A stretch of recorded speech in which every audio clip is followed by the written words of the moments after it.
Hello guys, today I am here in front of you to talk about the last lesson of your supplementary reader of class 11, The Tale of Melon City. It's quite a different lesson when you compare it to all other lessons in your textbook because this particular lesson is written in verse form. The Tale of Melon City is a story poem. It's a story poem and it's written by a very famous Indian novelist, Vikram Seth. I'm sure that you've heard about Vikram Seth because his novel, A Suitable Boy, has won him many accolades. The Tale of Melon City on the surface is the story of a king, but deep within, it's filled with irony and satire and paradox. It's a wonderful, entertaining and mind-boggling lesson. The story starts with a king. It's also a kind of criticism on monarchy and the monarch's way of doing things and Tughlakish decisions which are taken by the king. This particular lesson, beneath the surface meaning, has lots of hidden meanings, and when you understand those meanings, you will feel entertained and it will bring a smile to your lips. The story starts with the king, who is described as just and placid. And when the words just and placid are used by the poet, it's actually a very satirical way of describing the king, as we will be seeing in the next few stanzas. The king is very just and placid, and he's a just ruler, and the public or his subjects are very faithful to him. And one day, the king feels that he must make an arch to adorn the major thoroughfare. The major thoroughfare means the main road of the kingdom. And the reason he says is to edify spectators. Edify spectators means to make sure that the spectators are dumbstruck seeing the beauty of the arch. And since he's the king, it's not a democracy, it's a monarchy. And the moment the king gives an order to build the arch, immediately the arch was built. And when the arch was built, the king walked down the thoroughfare or rode down the thoroughfare in his chariot for the purpose of inspecting the arch and to edify spectators. And as the king was coming down with his chariot, on his chariot, and just as he passed underneath the arch, his crown was struck by the arch and the crown fell down. Immediately there was silence, because the arch knocked off his crown, and then there was a frown on the face of the king. He got angry. How dare the arch knock off my crown? Immediately, he wanted to find the reason. So he called the workmen and said that all of them should be sentenced to death. See, it is not a democracy. There are no courts. No, there are no appeals. Once the king makes a decision, there is no other option but to carry it out. Understand? So now you see the meaning of just and placid. He is neither just nor placid because he has not really verified whose fault it is, but he has already taken a decision. And without giving any punishment or deciding on any kind of punishment, he decided that the quantum of the punishment is nothing but the death sentence. And the workmen protested. They said it's not our fault. The workmen, protested, and they said the masons made bricks of the wrong size. And then the masons were called. And the masons said that it's not our fault. It is the other, the engineer or the guy who made the plans were made in the wrong way, and that's why the ark was built too low. Then the king decided, oh, the workmen are not at fault. Okay, leave the workmen, hang the masons. And then the masons said, it's not our fault. Then he said, leave the masons, all those people who made the plans. And the people who made the plans, sentence them to death. They should be hanged. And those people told, okay, we are not afraid of dying, but we want to point out a small point.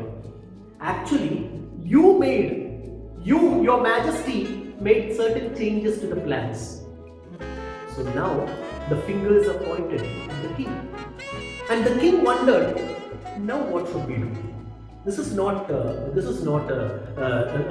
usual situation. This is a very unusual situation. Now the king doesn't say that hang himself. Just and placid. The words just and placid. Let that resonate in your mind. He is neither just nor placid. He is a Tuglakish king. People started getting impatient. So the king immediately decided what to do. This is not an easy decision to take. The public had gathered there. They wanted to see somebody hanged. You see, there is something called mob psychology. When the public are waiting for a particular event to happen, if that event doesn't happen at that particular time, the mob may get violent. So the king said that let us postpone all these finer things like guilt. Understand? So let us hang somebody. So then the king made another decision. He decided to call the wisest man and take his counsel.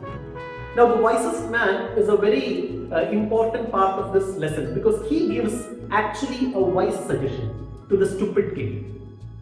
The wisest man was very old and he could not see and he could not speak properly, he could not hear properly because he was very, very old. You know, generally old age is associated with wisdom. Grey hair is associated with wisdom. And the oldest man was carried because he was very old and was brought to the king. And the king told him the problem. And the wisest man in the kingdom made a very wise suggestion. He said that it is the arch which knocked the crown off. So the arch should be handled. In that way, the wisest man actually made a point to protect the lives of many innocent people. And just when the arch was about to be hanged, one of the ministers said, "This arch has touched your head. How can you hang the arch which has touched the royal head?" Now once again there was a confusion and the king wondered what to do. The public, the mob psychology was getting more and more restless. The public was getting more and more restless. They wanted a hanging. So somebody should be hanged. You see the helplessness and you see the illogical justice that is being followed. Understand? There is absolutely irrational decisions that are being taken. And the crowd wants to see a hanging. So somebody should be hanged. And the noose, the rope with which to hang a person was set somewhat high.